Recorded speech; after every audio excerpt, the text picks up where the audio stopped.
Bismillahirrahmanirrahim. Assalamualaikum warahmatullahi wabarakatuh.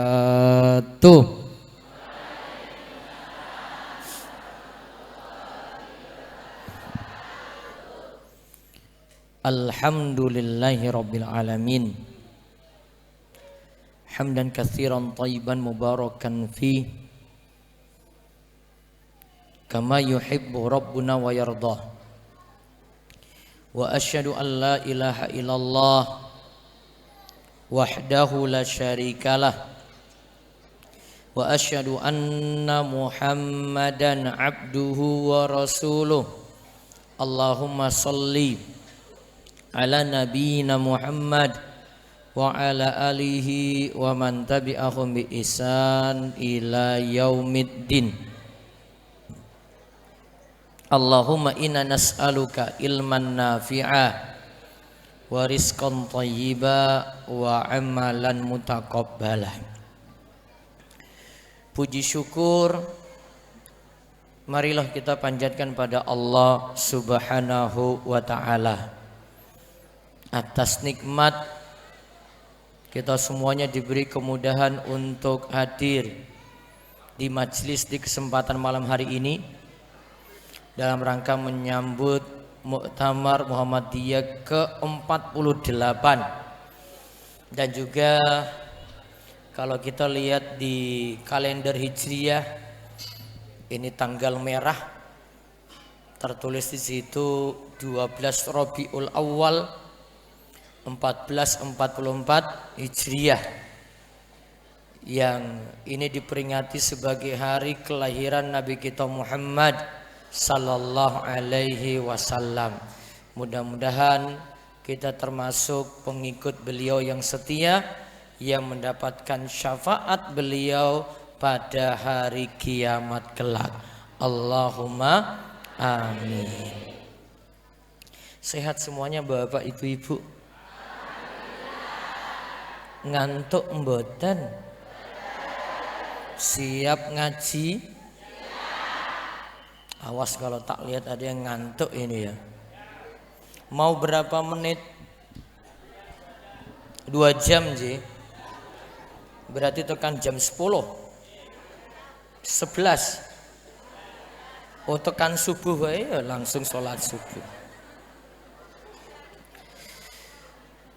Bapak Panehu atau yang mewakili Bapak Lurah, Ketua PCM Gedang Sari, Bapak Ustadz Srianto, Bapak Kapolsek, juga saking pemuda Muhammadiyah dari Kokam yang turut mendukung acara malam hari ini, para tokoh masyarakat, para ustadz, para kiai, kita bersyukur malam hari ini kita bisa berkumpul.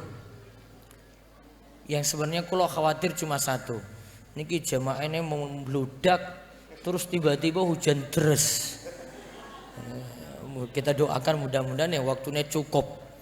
Makanya tadi tak bilang Pak Sri ini harusnya ngajinya segera nih, kalau enggak tiba-tiba hujan deras nih gimana ini.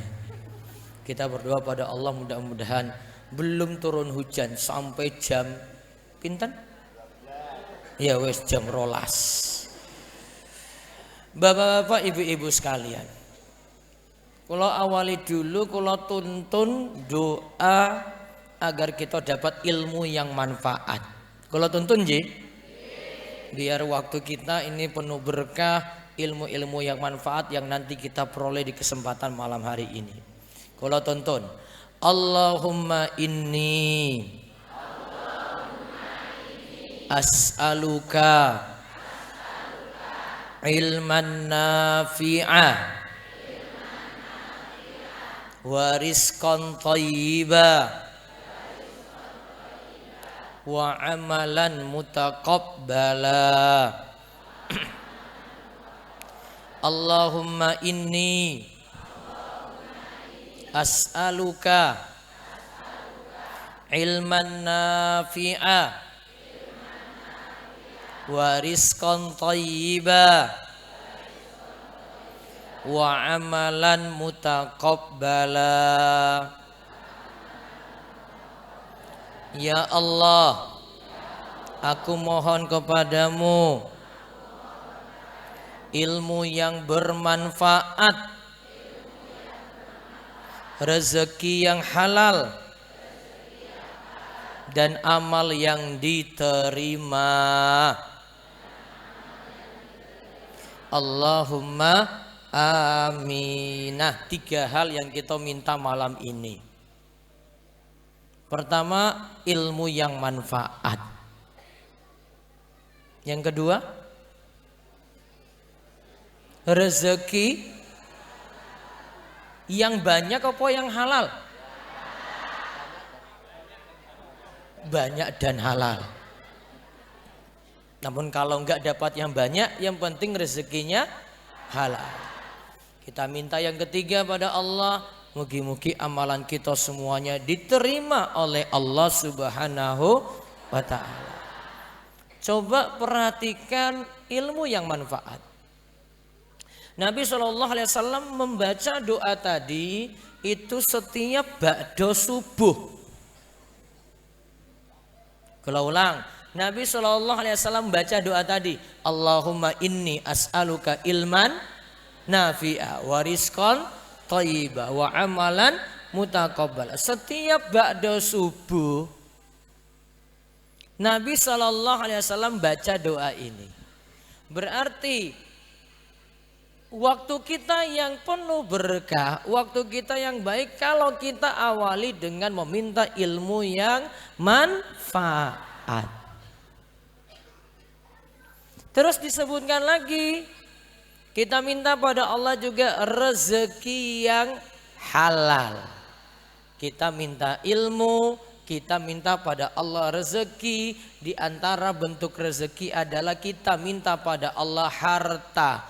Namun rezeki itu sifatnya umum. Rezeki itu segala sesuatu yang kita manfaatkan untuk kebaikan kita semuanya. Sebelum saya jelaskan tentang cinta Nabi SAW, tema kita malam ini, saya ingin mengajukan pertanyaan pada bapak ibu-ibu. Jenengan itu lebih memilih apa ya? Duit apa ngaji? Pilihannya angel banget iki ya. Kalau ulang pilihannya ya. Apa tadi? Jenengan itu milih duit, harta, apa milih ilmu yang didapati dari ngaji? Iki guru teori paling ya. Doa tadi bener ya. Nabi SAW minta dua-duanya tak? Tapi Kanjeng Nabi mulai dari apa dulu? Kok iki ora iso jawab iki? Nabi SAW mulai dari apa dulu? Ilmu. Baru Nabi SAW minta harta, minta rezeki. Setuju apa mboten? Kayaknya enggak setuju ini ya. Wah Ustaz, tetap kula pengin duit ya. Iya toh Pak? Ini kok jawabnya mboten tulus ya ini ya. Ilmu itu dia sebagai hakim. Hakim itu hukumi sesuatu. Harta itu sesuatu yang dihukumi. Kita tahu ini halal, harta ini halal, harta ini haram. Kalau kita punya ilmu, maka ilmu itu pasti di depan.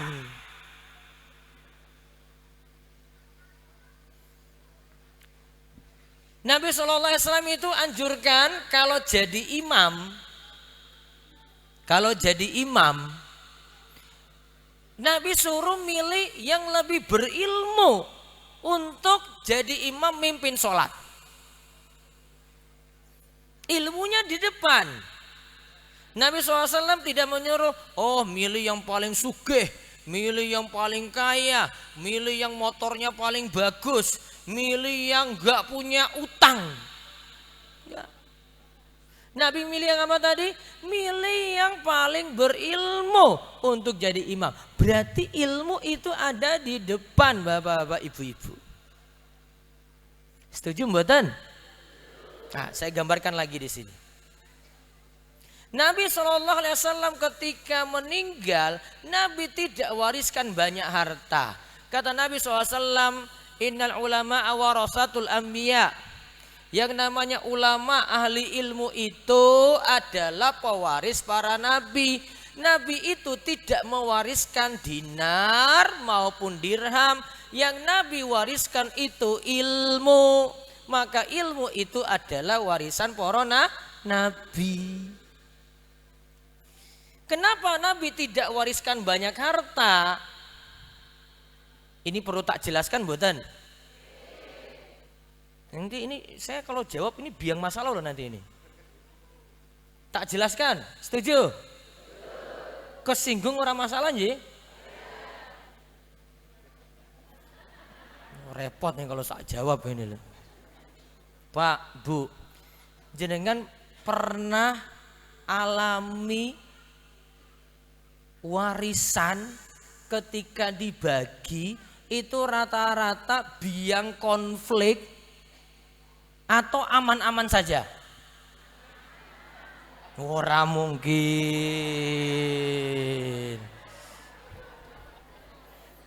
Pak Kapolsek aja senyum-senyum yo, ngerti yo Pak Kapolsek. Paham mboten maksud kula niki, Bu? Warisan itu yang dibagi warisannya apa ta? Lemah, tanah, rumah, duit. Apa lagi, Pak? Sapi.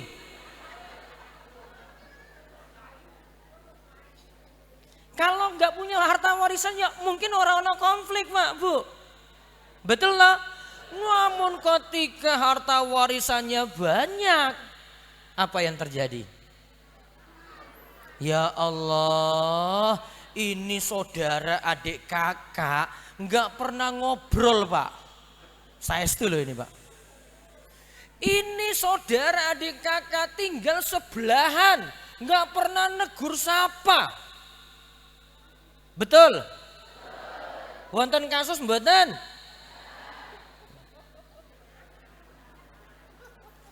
Ada gara-gara harta waris, lebih parahnya lagi bisa sampai terjadi pembunuhan. Banyak. Kalau jenengan mau dengar berita itu di TV itu sering itu dengar kayak gitu. Makanya itulah latar belakang Kanjeng Nabi itu tidak wariskan harta. Enggak mau umatnya konflik. Tapi Nabi wariskan apa? Ilmu. Setuju mboten? Berarti besok kalau jenengan mati waris kayak apa? Ora mungkin. Mikir-mikir di mana konflik nanti. Oh, bapak orang ninggal ke apa-apa, masa gur ninggal ke Quran? Enggak juga. Namun perlu ada edukasi, perlu ada didikan yang baik saking orang tua pada anak-anak biar tidak terjadi konflik. Itu latar belakangnya dulu. Saya lagi bahas ilmu dibandingkan harta tadi. Ilmu dipilih oleh Nabi, itulah yang diwariskan. Harta itu dipilih oleh orang-orang kaya untuk wariskan hartanya. Tapi kalau harta itu diwariskan, ada yang dapat, ada yang nggak dapat. Betul nggak? Wadah yang sedulurnya itu nggak pernah kelihatan tapi ngaku-ngaku. Wah dulu bapak itu hidup, bapak bilang rumah sebelah sana itu untuk saya. Padahal pengakuan dia ini nggak ada saksi. Harta waris itu ada yang dapat, ada yang nggak dapat. Namun kalau ilmu, kalau dibagi nggak pernah ada konflik. Tak bagi ilmu malam ini, nggak mungkin jenengan pulang dari sini ribut gara-gara, wah saya dengar, saya nggak dengar. Kecuali yang satu ngantuk, yang satu enggak. Wes, awas ngantuk. Nanti malah saya bilang halal, jenengan bilang haram. Baru gara-gara ngantuk. Lanjut. Tadi sudah biang konflik toh. Kalau saya lanjut nanti banyak masalah loh yang tak ungkap ini nanti. Siap lanjut? Kalau ada masalah mboten napa-napa nggih? Siap? Ya, alhamdulillah. Saya takut pulang saya nanti nggak selamat malahan ini. Ilmu kali harta, coba lihat lagi. Kalau ada orang berilmu, misalnya tadi kita dengar bacaan Al-Quran bagus, misalnya kita dengar ada orang yang punya ilmu agama yang bagus. Kita kalau cemburu, bahasa Arabnya itu hasad, meri, itu enggak masalah. Namun kalau harta, duit, rumah, mobil, motor, sapi juga ya, sapi, kalau terjadi hasad, meri, benci, itu kena dosa. Betul apa betul? Kalau hasad itu kita benci pada nikmat orang. Bencinya gimana? Ya Allah, itu dua motor anyar ya Allah, mugi-mugi pas datang pengajian itu ketabrak mobil, rusak motornya. Itu enggak senang pada nikmat orang. Maaf Bu, ini sekarang saya lihat kejenengan loh ibu-ibu. Ibu-ibu. Yang paling sering hasad itu ibu-ibu. Ibu-ibu. Awas ngantuk iki lagi tak nasihati loh ini. Yang kalau lihat kulkas tetangga anyar, yang biasanya ngomong sama suami siapa? Ibu-ibu. Yang kalau lihat tetangga punya motor baru, yang biasa ngomong siapa yang cerewetin? Ibu-ibu. Yang lihat tetangganya mungkin ada yang pergi umrah, munggah haji, yang biasanya cerewetin lagi siapa? Ibu-ibu. Ibu-ibu, sadar mboten?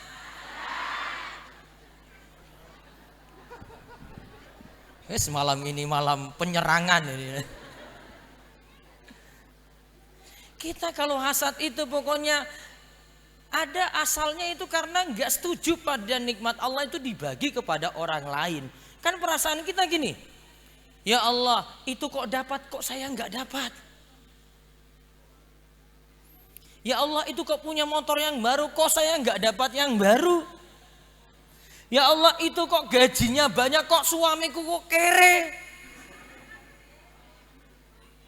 Kan seakan-akan kita tidak terima Allah tetapkan kita takdir. Betul apa betul?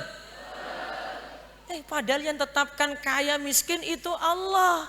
Allah tetapkan dengan adil. Allah pantas nanti tetapkan ini pantas kaya, ini pantas sugih. Allah tahu, coba kalau yang kaya malam ini mendadak jatuh miskin, pasti besok gantung diri. Allah tahu yang terbaik untuk dia. Dan tiap orang kaya punya usaha masing-masing.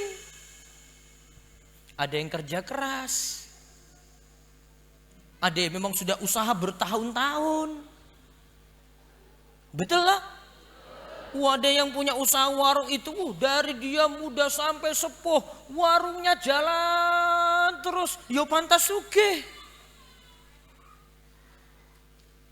Ini yang rizkinya kurang, yo kadang malas. Berangkat kerja yo malas-malesan.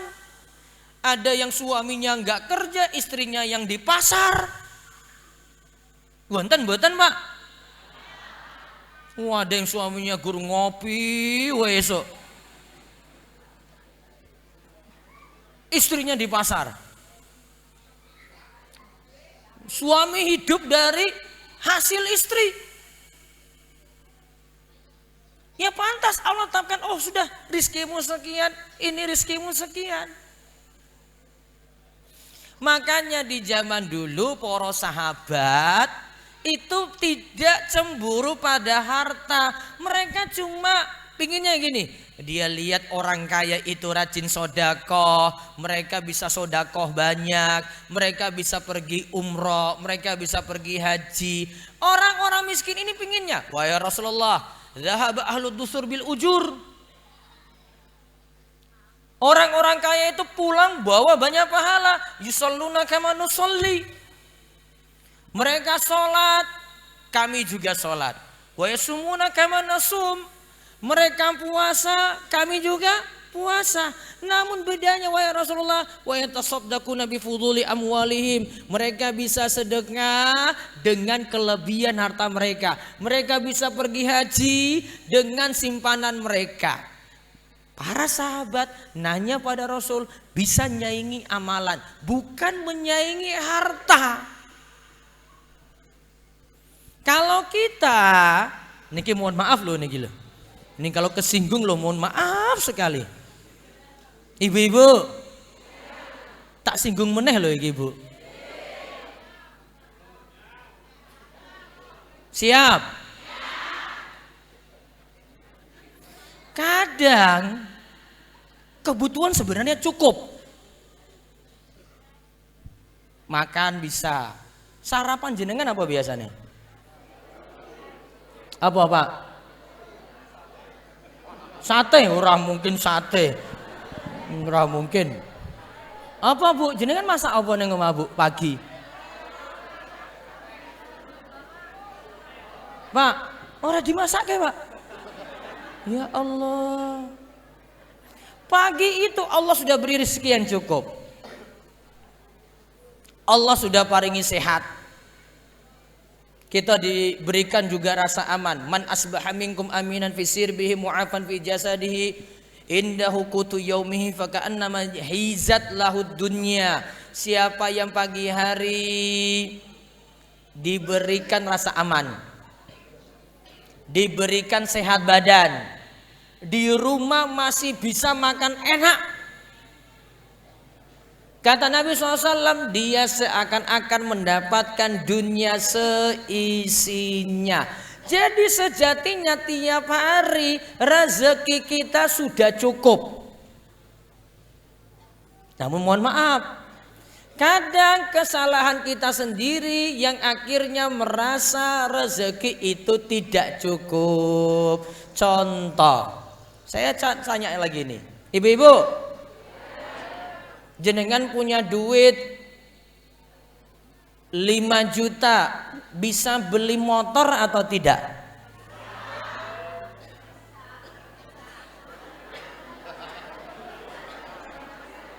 Saged mboten Bu? 5 juta rupiah cash bisa beli motor enggak? Bisa? Iso munggah ora saka ngisor iki lho. Bisa naik enggak? Kalau ngaji ke sini selamat enggak? Kok ora yakin ya iki ya? 5 juta bisa nggih? Bapak, bisa. 5 juta itu bisa pakai beli motor. Motor apa?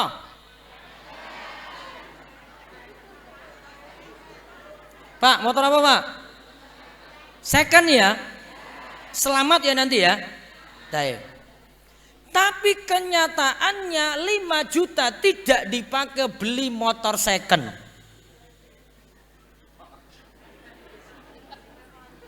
Betul apa betul? Dipakai untuk apa?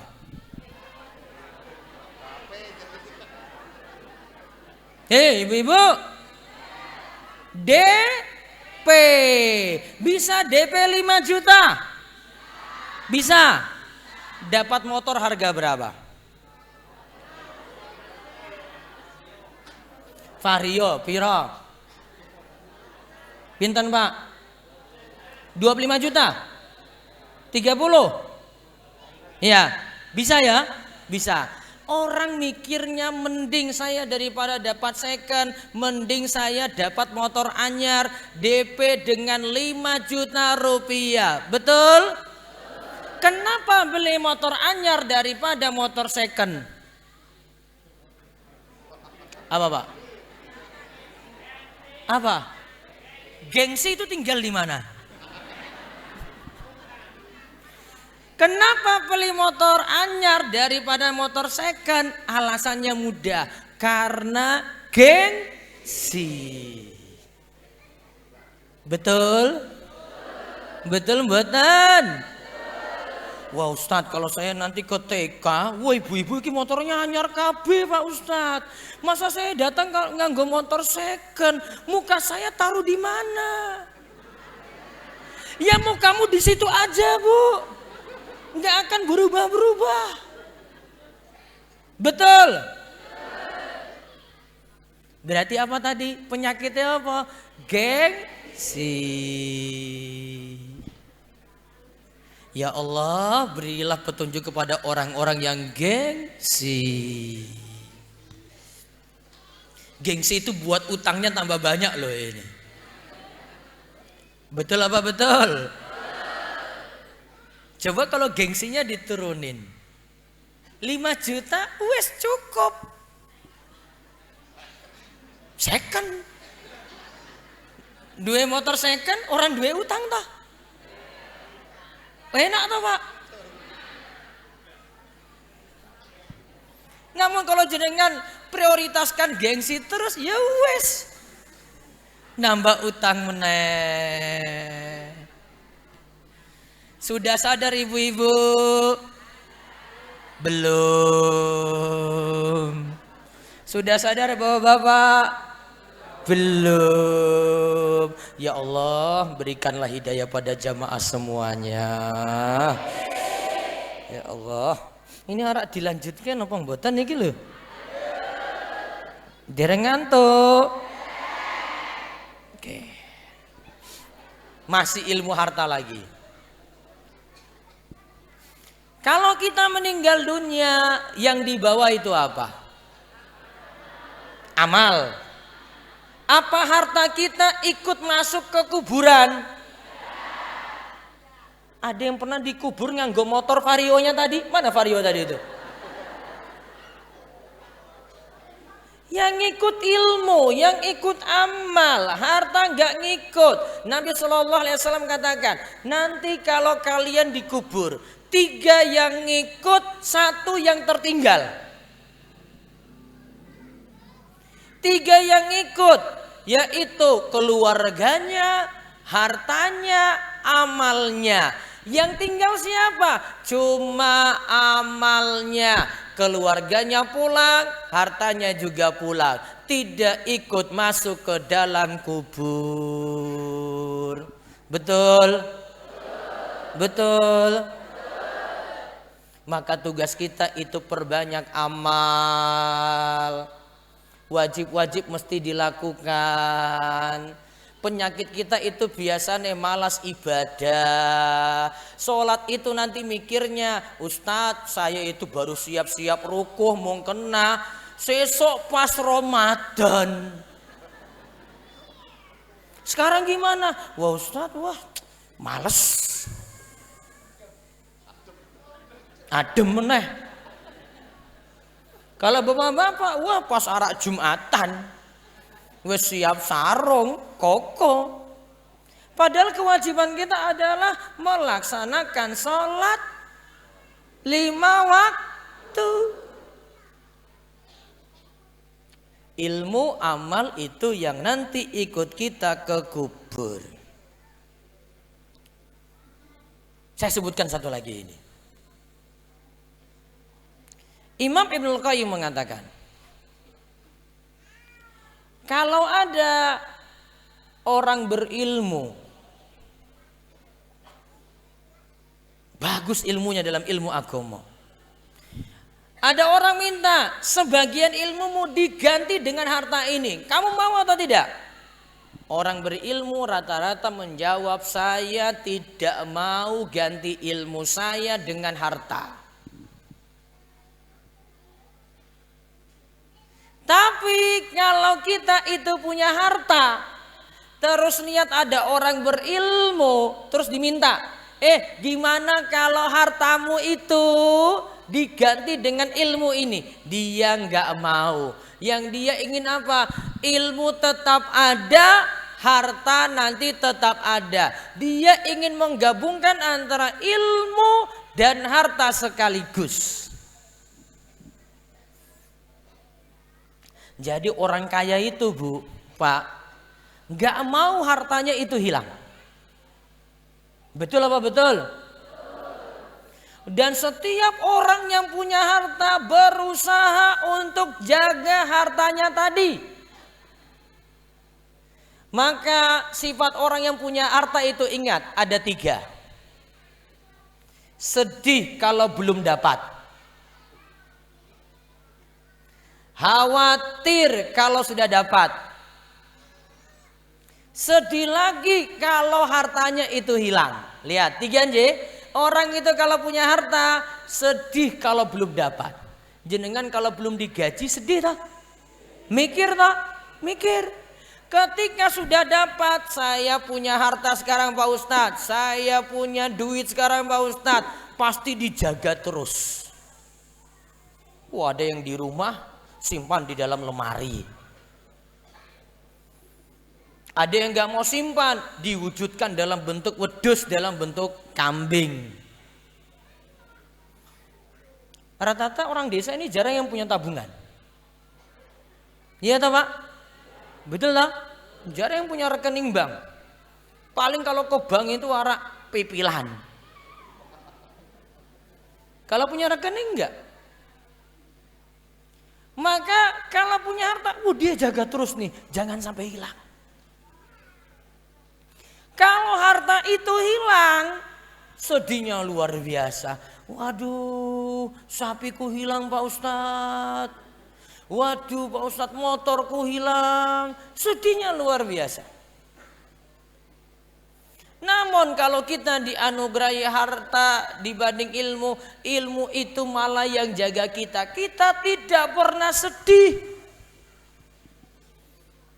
Orang datang di majelis ilmu itu asalnya tidak pernah sedih. Dapat ilmu dia bahagia.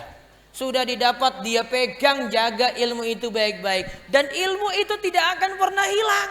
Beda dengan harta. Betul apa betul? Dan kadang orang itu kalau cari harta segala cara itu ditempuh. Cara apapun itu ditempuh. Kalau ada yang menyaingi dia dalam masalah harta, kalau bisa orang itu kalah. Kalau dia punya bisnis yang sama, kalau bisa bisnisnya itu hancur, pokoknya nggak boleh nyaingi saya. Ada 2 pedagang itu pernah cerita ke saya langsung. Satu ada di Imogiri, satunya ada di Wonosari. Kasusnya hampir sama. Baru buka warung Pak, Bu. Itu sudah banyak serangan. Serangan dari warung-warung yang lainnya. Entah ada yang pakai ilmu hitam. Entah ada yang buat penjaga tokonya itu jatuh sakit. Entah ada yang buat pelanggan. Itu seolah-olah kalau mau masuk di warungnya, ketutup warung itu. Ditanya, Pak kemarin jenengan buka warung mboten? Saya buka. Kok saya lewat kok warungnya itu ketutup? Orang saingan bisnis dia tempuh segala cara. Pokoknya nggak boleh ada yang nyaingi saya. Kalau ada yang nyaingi, siap-siap ilmu hitam main di situ. Ilmu-ilmu sihir main di situ, ilmu-ilmu santet main di situ. Sehingga orang jadi kalah dalam bisnis bukan karena jualannya nggak bagus. Namun karena ada yang tidak suka. Makanya Bapak Ibu-ibu jenengan kalau punya usaha harus perkuat ibadah. Harus perkuat zikir. Tambah lagi perkuat doa. Doa agar Allah Subhanahu wa taala karuniakan yang halal. Coba saya ajarkan satu doa ini, Nje. Biar rizkinya yang halal ini mudah diperoleh. Setuju mboten? Tak ulang doa lagi. Doa ini isinya kalau dalam hadis disebut doa ini untuk mengatasi utang sepenuh gunung. Sekaligus doa ini untuk meminta rezeki yang halal. Siap? Mau tak tuntun, Je? Hei, ibu-ibu. Ngantuk mboten? Bapak-bapak. Ngantuk? Mboten. Siap. Diikuti. Allahumma kfini bihalalika an haramik wa agnini bifadlika amman siwak. Allahumma kfini bihalalika an haramik wa agnini bifadlika amman siwak. Ya Allah, cukupkanlah aku dengan yang halal, jauhkanlah aku dari yang haram, cukupkanlah aku agar bergantung kepadamu bukan kepada selainmu. Lihat doa ini. Kita minta dicukupkan dengan apa? Halal. Bukan yang haram, walaupun itu sedikit saja. Namun kita minta pada Allah, ya Allah cukupkanlah aku dengan yang halal. Karena ingat, rezeki yang halal walaupun jumlahnya sedikit itu lebih bawa berkah daripada rezeki yang banyak namun haram. Itu nantinya akan cepat hilang. Coba saya contohkan beberapa pekerjaan dan permainan yang masalah. Contoh, ini termasuk haram. Di dalam ayat disebut innamal khamru wal maisiru wal ansabu rijsun min amali syaitan fajtanibuhu la'allakum tuflihun. Sesungguhnya yang namanya khamar. Apa khamar? Minuman keras. Maisir, perjudian. Wal ansab, berhala, itu adalah kotor, termasuk perbuatan setan. Jauhilah agar kalian itu menjadi orang-orang yang beruntung. Ini disebutkan dalam surat Al-Maidah. Ada istilah maisir, ada istilah judi. Judi ini contohnya apa? Main apa, Pak? Kartu. Main kartu gini aja. Wonten taruhan mboten? Taruhannya apa? Uang. Ada yang taruhan istri loh itu. Wadah. Taruhannya uang ya? Berapa? Berapa, Pak? Alhamdulillah nggak pernah main berarti. Dia pasang taruhan misalnya 20.000. Yang ikut berapa orang? Oh 5 orang Pak Ustadz. Oh 5 orang pasang taruhan 20.000, iya.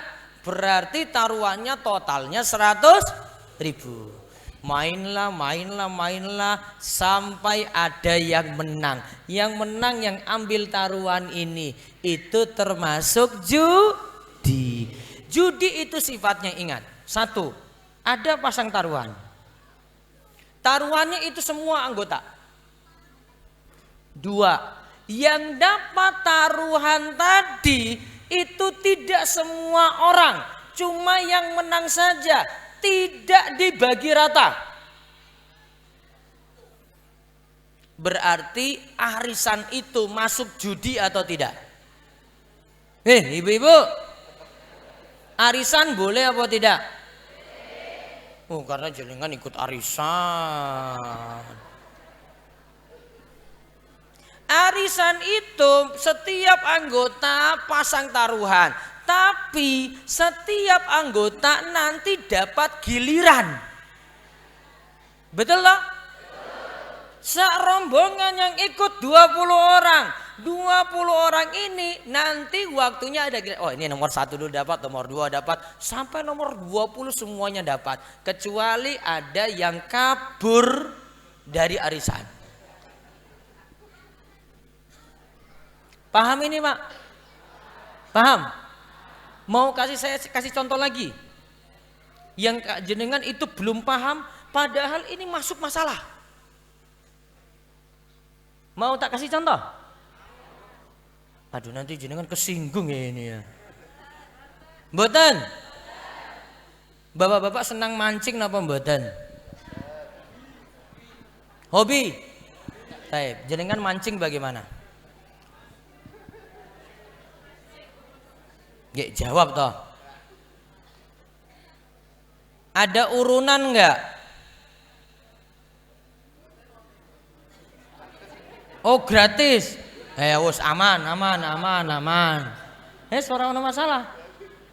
Namun ada yang mancing itu ada 20 orang, 20 orang ini urunan masing-masing. Kue 20 sampai dapat 20 orang. Berapa berarti totalnya, Pak? 400 toh? 400 dibeli ikan, terus dimasukkan dalam kolam ikan tadi, terus dipancing. Pertanyaannya, berapa orang yang dapat? Semua dapatnya sama? Ada yang dapat 5 ekor, ada yang 10 ekor, ada yang dari pagi nunggu cuma dapat 2 ekor, ada yang gak pinter mancing cuma dapat 1 ekor, ada yang belas gak dapat. Betul? Itulah yang namanya maisir, itulah yang namanya judi. Kalau kayak Bapak tadi sebut gratis orang masalah. Neng kali berarti. Mana kalinya sini? Ada, ikannya ada. Wes aman Pak, aman wes. Namun di sebagian tempat dia buat kolam sendiri, terus urunan beli ikan, ditaruh di situ, kemudian mancing bareng. Kenapa ini masalah? Karena semua tidak dapat sama. Kecuali gini, mancing bareng-bareng, semuanya dapatnya berbeda, tapi hasil pancingannya dikumpulkan lagi, terus didumroto. Orang mungkin lah, orang mungkinnya mustahil lah, mustahil. Itu namanya maisir. Itu namanya judi. Jelas? Jelas mboten, Bu? Ibu-ibu judinya apa ya ibu-ibu ya? Paling gur arisan toh? Arisan tadi boleh atau tidak arisan? Boleh. Arisan itu sifatnya kalau yang belum dapat berarti nabung. Iya toh? Kalau yang sudah dapat berarti apa? Utang. Berarti kalau ikut banyak arisan, punya banyak Pertanyaannya, boleh nggak punya utang? Karena jenengan semua punya utang. Makanya jawabnya boleh.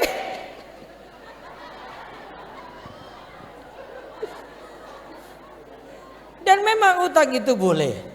Nabi SAW ketika meninggal dunia, Bapak Ibu-Ibu, punya baju besi. Beliau mau beli makanan gak ada duit. Beliau gadaikan baju besi ini pada orang Yahudi, kemudian dapat makanan. Sampai meninggal dunia baju besinya tadi belum diambil. Berarti Nabi itu berutang. Berarti punya utang? Boleh? Boleh? Boleh ketika butuh. Oh, butuh terus? Ya wes.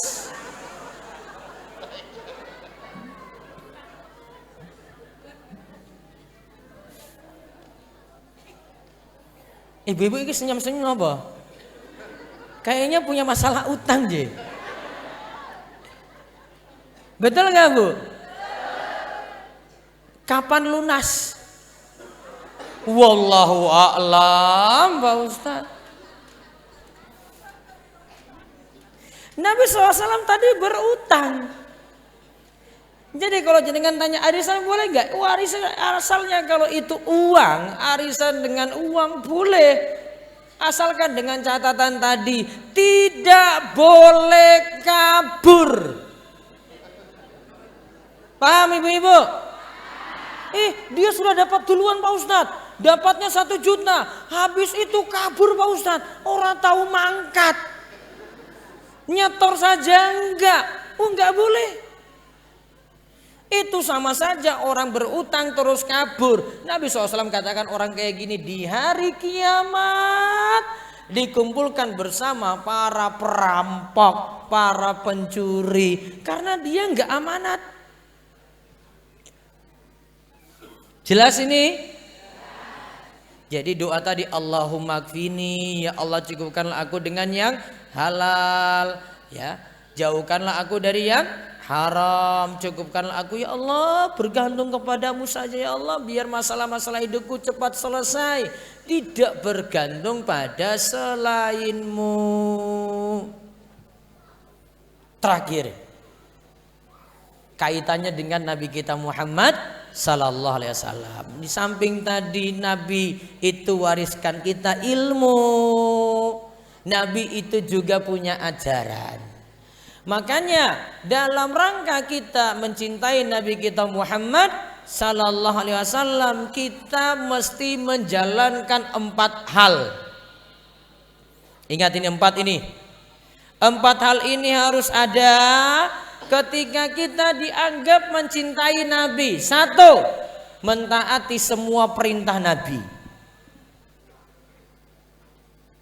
Apapun yang Nabi SAW itu perintahkan, kita taati. 2, membenarkan setiap berita yang Nabi SAW sampaikan. Baik yang masuk akal ataupun tidak masuk akal, baik yang pernah terjadi atau belum pernah terjadi. Misalnya pernah terjadi, Nabi SAW melakukan Isra dan Mi'raj. Apa Isra dan Mi'raj? Perjalanan dari mana ke mana?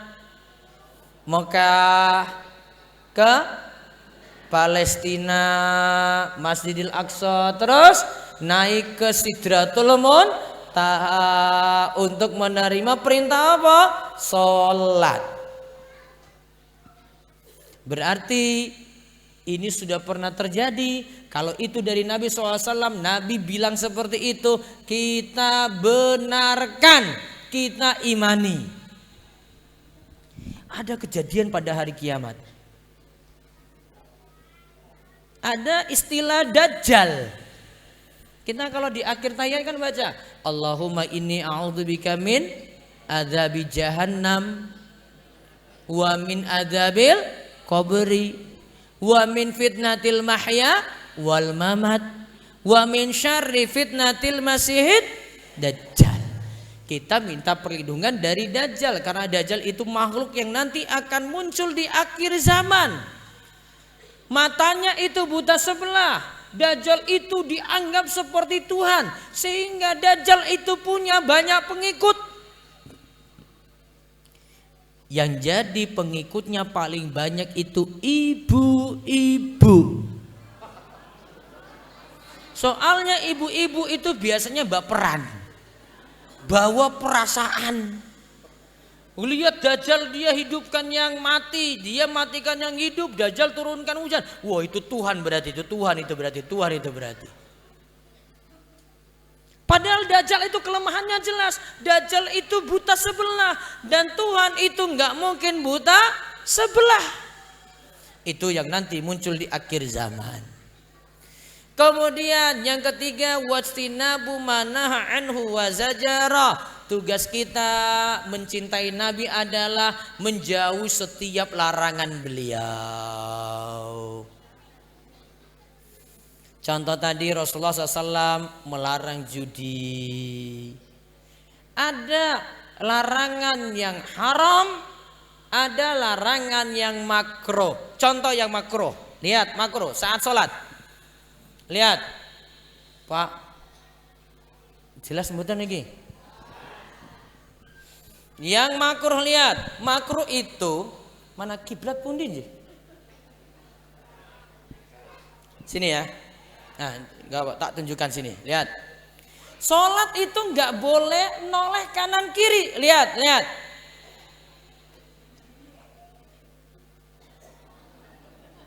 Nah, nggak boleh ini. Atau dia enggak? Oh, cicak toh. Pandangannya kemana? Sujud. Allahu Akbar. Makruh jika jenengan gini-gini. Enggak boleh. Kecuali keadaan darurat. Imam lagi di situ. Pas mic mati. Ini imam wes rukuk apa belum ya? Nah, jenengan noleh. Oh, wes rukuk. Baru boleh. Jelas?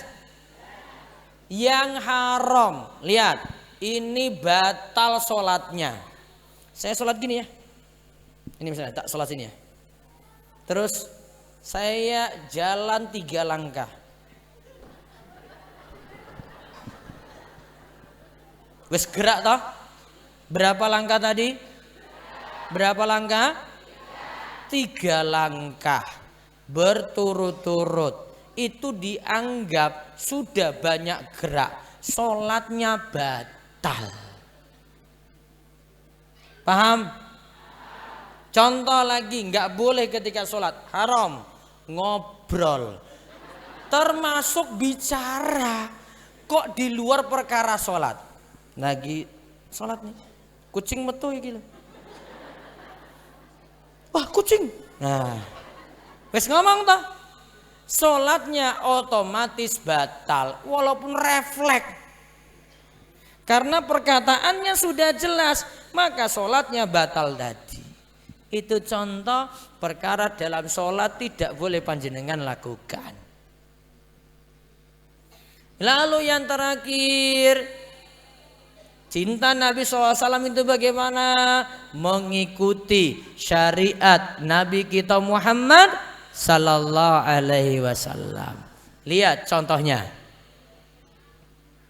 Sholat Idul Fitri, Idul Adha itu ketika jamaah itu datang tidak perlu dengan panggilan azan. Ingat ya, sholat Id itu tidak ada panggilan azan. Jadi ketika misalnya di masjid atau di lapangan, Allahu Akbar, Allahu Akbar. Sholat apa? Idul Fitri. Berarti sudah buat ajaran yang tidak pernah Nabi SAW itu ajarkan. Disebutkan dalam riwayat, Nabi SAW ketika sholat Id tidak ada azan, tidak ada iqamah. Berarti kalau ada yang lakukan, wah Ustadz saya mau panggil jamaah biar mereka itu cepat datang, saya panggil dengan azan. Kita membuat ajaran baru yang tidak pernah Nabi SAW itu ajarkan. Wah Ustadz berarti tidak boleh? Enggak boleh. Karena ajarannya sudah baku, ajarannya sudah paten, tidak bisa diutak-atik.